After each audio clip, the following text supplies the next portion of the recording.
Muy buenas noches, bienvenidos a un nuevo programa de alto perfil, como todos los días lunes, encontrándonos con un espacio que tiene que ver con la salteñidad, que tiene que ver con revalorizar justamente nuestra cultura y nuestras más sagradas tradiciones. Por eso usted me viene acompañando hace ya más de 6 años, intentando descubrir desde lo más profundo de nuestra Salta aquellos valores que hacen a nuestra identidad.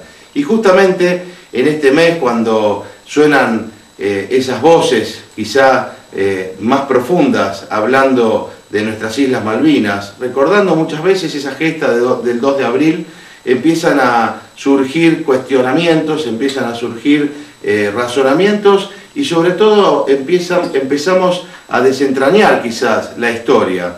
Por eso hoy quería compartir con Javier Cornejo Solá, que es un amigo y un columnista de alta política, pero por sobre todo un salteño que se ha dedicado también a estudiar estas causas nacionales, estas causas que tienen que ver con nuestra identidad. Y cuando se habla de Malvinas, quizá se pasa por arriba cosas muy importantes que tienen que ver inclusive con la intervención, en este caso, de algunos salteños que han defendido la patria desde su banca en el Congreso de la Nación, o quizá como ha pasado con esos tratados que se han firmado en el año 1989-1990, que no han sido ratificados por el Congreso de la Nación y que seguramente han causado el perjuicio que usted y yo quizá no lo vemos en forma tangible, pero que hace a la destrucción de nuestra patria, que hace al avasallamiento y al desguace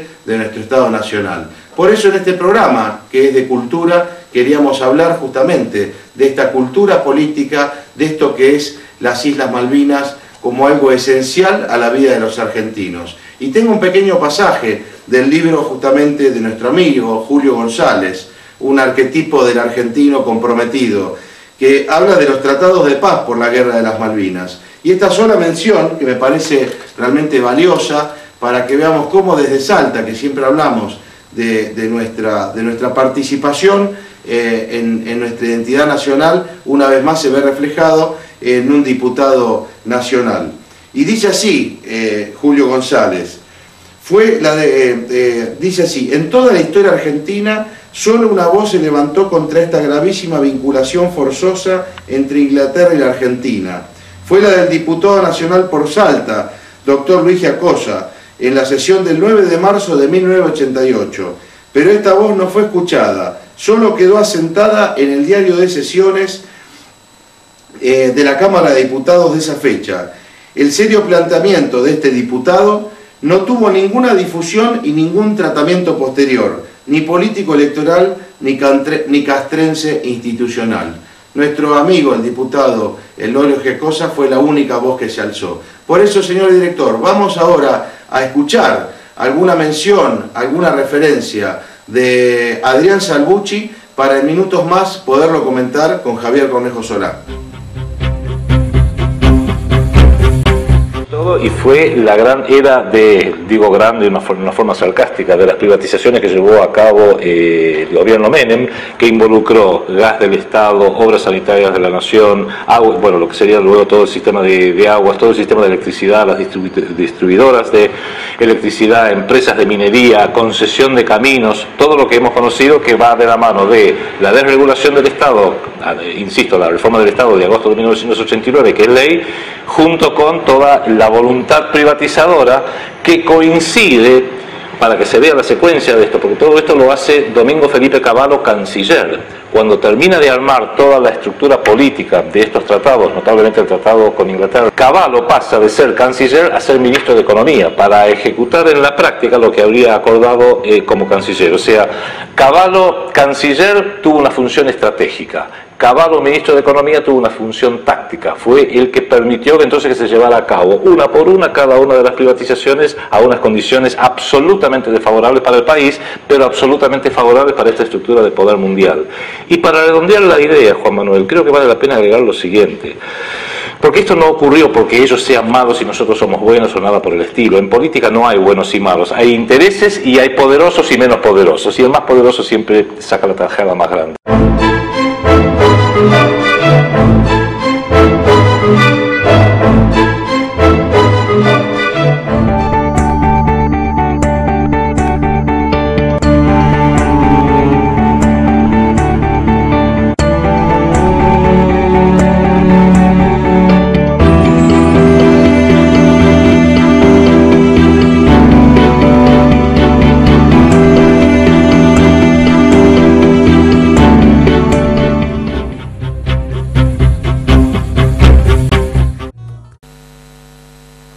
Bueno, regresamos aquí en Alto Perfil.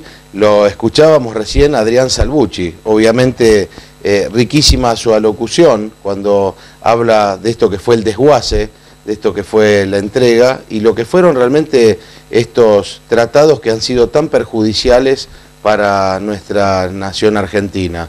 Yo si tuviera que resaltar algo de esto, como algo categórico, cuando hablamos de lo que fue, entre comillas, la privatización, más bien la entrega de YPF, hablar de Repsol, una empresa española que en España jamás tuvo petróleo, hay que develar que justamente en el fondo de Repsol YPF está la British Petroleum. Es decir, ahí podemos ver claramente cómo estos tratados que han sido firmados a espaldas de nuestra historia y de nuestro Congreso de la Nación Argentina, tienen hasta el día de hoy este olor a entrega a lo que es el Reino Unido de Gran Bretaña.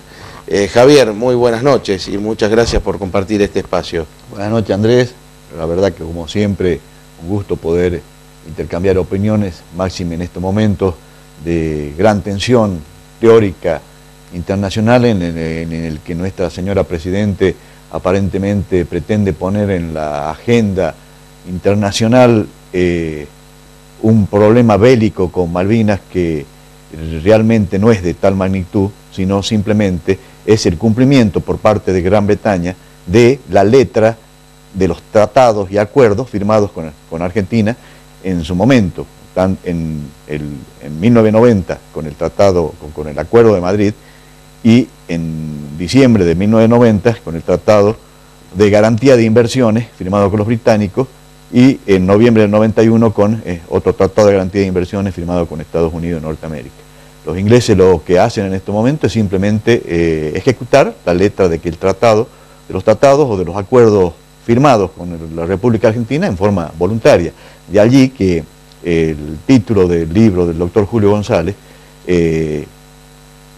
significa que los tratados de paz por la guerra de Malvinas terminan con la desocupación y hambre para todos los argentinos. Termina así su título, porque los tratados estos no pueden estar desvinculados de las consecuencias de privatizaciones y los pasos jurídicos dados internamente después en el país, porque los destinatarios de todas esas privatizaciones fueron las empresas inglesas que adquirieron nuestro patrimonio, a cifras irrisorias, por supuesto. De allí de que todo es un complejo mosaico en el cual no podemos tomar aisladamente una u otra faceta, porque de esa manera nunca vamos a poder ver el cuadro completo. Javier, me parecía justamente importante resaltar que se ha dado a conocer la semana pasada por parte de la Presidenta de los argentinos que iban a dar a conocer el informe Rattenbach, pero en el fondo, digamos, dar a conocer este informe o traducir como lo más importante, dar a conocer este informe, ¿qué consecuencias trae a tu parecer? Bueno, el tema del informe Rattenbach ya lo hice referencia en una de las columnas que publico en el diario El Intransigente, en el que se titulaba la última columna Malvinas, entre lo dicho y lo hecho. Y en el desarrollo sobre el tema, al final de la columna simplemente refiero: la señora Presidente alienta la difusión del informe Rattenbach, lo cual es un desvío de atención de las tres únicas efectivas medidas que deberá tomarse. Primero, aplicar la ley 26.659 de marzo del 2011, llamada de hidrocarburos, en el gobierno del señor Néstor Kirchner, en la cual se obliga a las empresas a cumplir una serie de requisitos a efecto de dilucidar si realmente son empresas extranjeras o no para operar en la cuenca de Malvinas. Aplicar esa ley, que no sé por qué la señora Presidente no la aplica, es una herramienta idónea y efectiva, digamos. Efectiva, y además del gobierno del señor Néstor Kirchner. Segundo, efectuar la denuncia del Acuerdo de Madrid y el Tratado de Londres referido. En lo que hace al Acuerdo de Madrid, la denuncia es simplemente un trámite, si se quiere, porque ese acuerdo se está aplicando en nuestro país sin haber sido ratificado por el Congreso de la Nación, lo cual no tiene validez. Si bien se usó el término acuerdo y no tratado para obviar esta situación de que tenga que ser aprobado por el Congreso. O sea que la denuncia significa la anulación de ese tratado y el no cumplimiento de sus disposiciones. Y tercero, repudiar y apartar al banco Barclays, principal accionista de Desiree Petroleum, de las compañías que están operando en el sur argentino, del manejo de nuestra deuda externa, que fuera designado por resolución número 267 de octubre del 2009 por el entonces ministro de Economía de la Nación, hoy nuestro señor vicepresidente Amado Boudou. Esto merece un análisis aparte y realmente de una gravedad insólita, porque el señor ministro designa como el manejador o el administrador de nuestra deuda externa para su reestructuración en los foros financieros internacionales, precisamente a la firma Barclays, que es la mayor accionista de una firma como Desiree Petroleum que opera en el sur argentino. Por eso, Javier, cuando nosotros decidimos hacer este programa y hablamos de cultura política y estamos mencionando a un diputado nacional que lo transcribe Julio González en su libro, y con este título tan importante como vos decís, de alguna manera es mostrar una vez más que, bueno, que los salteños hemos dicho muchas veces, ¿no?, cosas que tienen que ver con la defensa de nuestra nación y que tienen que ver con, en este caso, con algo tan importante como es el caso Malvinas. Por eso cuando vos hablás de la desviación del tema, yo lo que quería hoy resaltar es que denunciar estos tratados, entre comillas, convenios firmados en Madrid y en Londres, al no haber pasado por el Congreso y haber tenido tanta injerencia en el desguace de nuestro Estado Nacional, merecería, a mi juicio, casi el epíteto de traición a la patria. Es lo que me queda como conclusión de este primer capítulo. Vamos a un corte, Javier, y enseguida regresamos con más alto perfil para seguir comentando este caso Malvinas.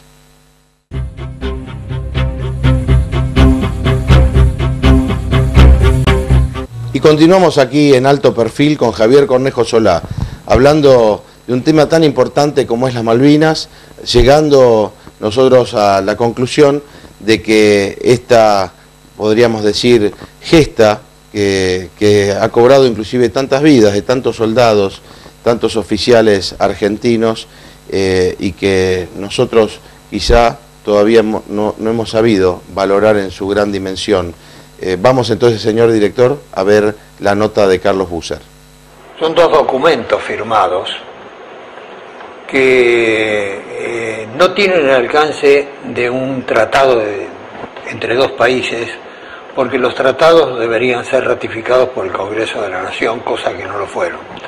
Al Congreso de la Nación no se le hizo conocer estos acuerdos. No obstante, la Argentina dio cumplimiento a todo lo que se había establecido en esas declaraciones, como si fuera un verdadero tratado con todas las reglas. El primer elemento de juicio para esta solución debe encontrarse en la asunción del presidente Menem el 7 de julio de 1989. Pocos días después, el 18 de agosto de 1989, es decir, un mes y días después, firmó en Nueva York Lucio García del Solar y Crispin Tickel, que era el delegado británico en las Naciones Unidas, firmaron un convenio por el cual se comprometían a hacer reuniones para encarar la solución de una serie de problemas que se enumeraban en ese convenio. El segundo paso fue la primera reunión de Madrid, que era en cumplimiento de aquel convenio acordado en Nueva York en agosto del 89. La reunión de Madrid, la primera, fue en octubre del 89. Usted fíjese qué rápido se van encadenando los sucesos de esta relación. Yo creo que hay que volver un poco atrás. La guerra de Malvinas suele decirse que se perdió. Las guerras se ganan o se pierden según sea el resultado y según cómo quede cada uno. La Argentina, después de la guerra por las Malvinas o por el Atlántico Sur, quedó igual que como estaba antes del 1 de abril. la Argentina estaba reclamando la soberanía, Gran Bretaña se negaba a negociar la soberanía que le ordenaba negociar las Naciones Unidas. Gran Bretaña, en esa negativa, violaba todas las normas de las Naciones Unidas, las vulneraba todas y no pasaba nada. La Argentina quedó con un fuerte respaldo de las Naciones Unidas, de la Asamblea General. Entonces fíjese que desde 1960, en que comenzó el proceso de descolonización de las Naciones Unidas, en 1965 la Argentina consiguió una primera resolución de la Asamblea General que la favorecía, que era la 1065, que es una resolución totalmente a favor de la posición argentina y del reconocimiento de que debe ser negociado ese problema en forma diplomática. Gran Bretaña se negó siempre a cumplir el mandato de las Naciones Unidas, desde 1965.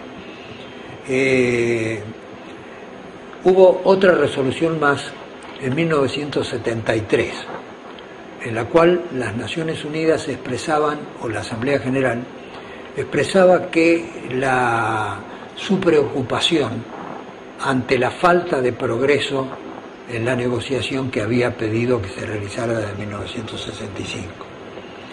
En 1976, los británicos mandaron al buque Shackleton a hacer una exploración gravimétrica en la zona de Malvinas en busca de petróleo. La Argentina lo denunció en las Naciones Unidas y las Naciones Unidas hicieron una resolución expresando que las partes debían abstenerse de actuar unilateralmente. Ahí se empieza a usar la palabra unilateralmente, que hoy está tan generalizada. Por cualquier cosa decimos que es unilateralmente. La primera vez que lo dijimos en este conflicto fue en esa oportunidad. Entonces, la Argentina después de la guerra quedó mejor, y la que quedó enormemente peor fue Gran Bretaña. Gran Bretaña tenía el subsidio argentino en el abastecimiento de las islas. La Argentina le enviaba comida, le enviaba combustible, le enviaba elementos de sanidad, le brindaba apoyo sanitario, apoyo de educación, le brindaba comunicaciones marítimas y aéreas regulares, de manera tal que las islas estaban sostenidas por la República Argentina desde 1971, que lo hizo la Argentina para mostrar su buena voluntad hacia los isleños.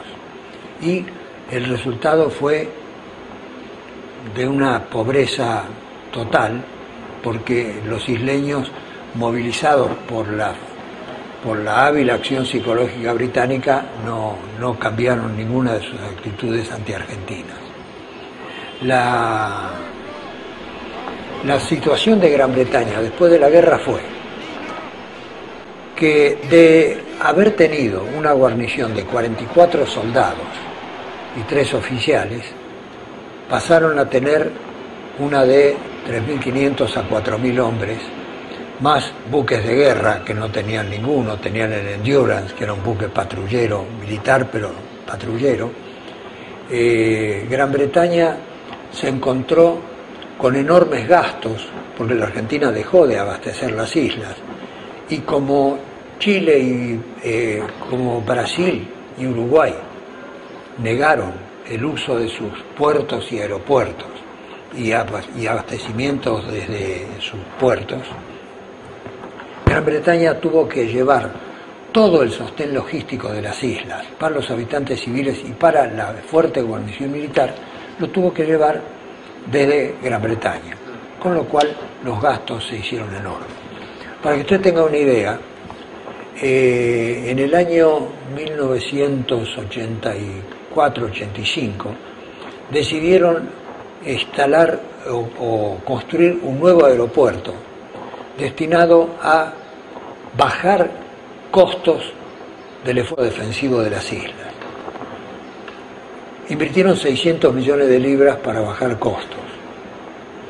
Fíjese la magnitud de la inversión.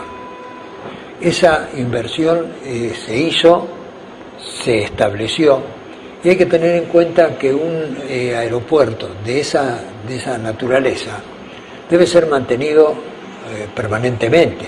Es decir, uno no lo construye y lo deja y meterlo así, sino que lo tiene que mantener. El mantenimiento suele estimarse en un 10% del costo inicial, con lo cual le da una idea de los costos enormes que afrontaba como consecuencia de la guerra. Como consecuencia de la guerra, le acabo de decir, Uruguay y Brasil no le permitieron el uso de sus puertos ni de sus aeropuertos, con lo cual no pudieron establecer una línea aérea comercial directa Londres o Inglaterra, Malvinas, porque no tenían aeropuertos alternativos para el caso de cualquier emergencia.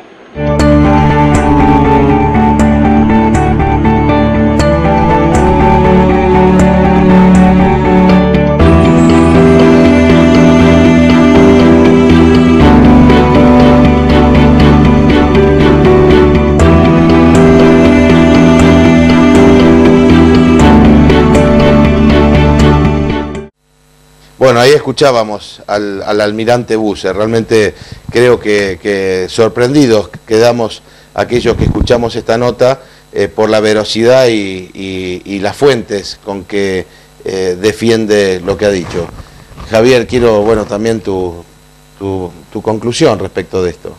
Es muy delicado porque realmente estamos involucrando en una forma desmesurada a todo el continente latinoamericano en el proyecto argentino, pero hasta qué punto realmente los países hermanos nos van a acompañar en esto y en definitiva no nos vamos a quedar solos. Esa es la pregunta que en estos momentos me hago y reflexiono, porque veo que ya hay algunos países del Caribe que se bajaron de, como se dice habitualmente, del tren Malvinas de Argentina, y sobre todo Barbados, en Antillas, y el mismo Mujica ayer escuchaba de que estaba tomando ciertas prevenciones y precaución con respecto a los lazos comerciales que está uniendo a uruguayos que están trabajando en Puerto Stanley.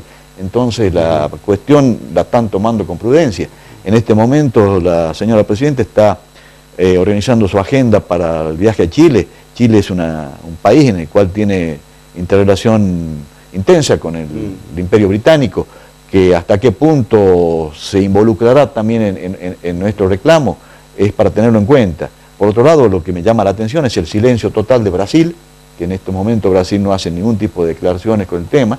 Muchísimas gracias, Javier, y bueno, esperemos que este programa, que siempre es un programa cultural, haya servido también para que los salteños, en este caso, hemos reconocido un salteño como defensor de las causas nacionales, y por otro lado, recordar a siempre nuestro amigo que nos acompaña, que es Julio González, con este título no tan importante, Los Tratados de Paz por la Guerra de las Malvinas, desocupación y hambre para los argentinos. Creo que no hay nada más elocuente que esto. Sí. Y también, de paso, para los que no conocen a Julio González, estuvo aquí el año pasado, este año vamos a tratar de que llegue de nuevo a Salta, porque hay que reconocer que es uno de los grandes prohombres, digamos, para mi juicio, de la Argentina, un hombre que sigue demostrando a través no solo de su acción, sino también de su pluma, ese gran amor a la patria, a la nación y a lo que es la sana política.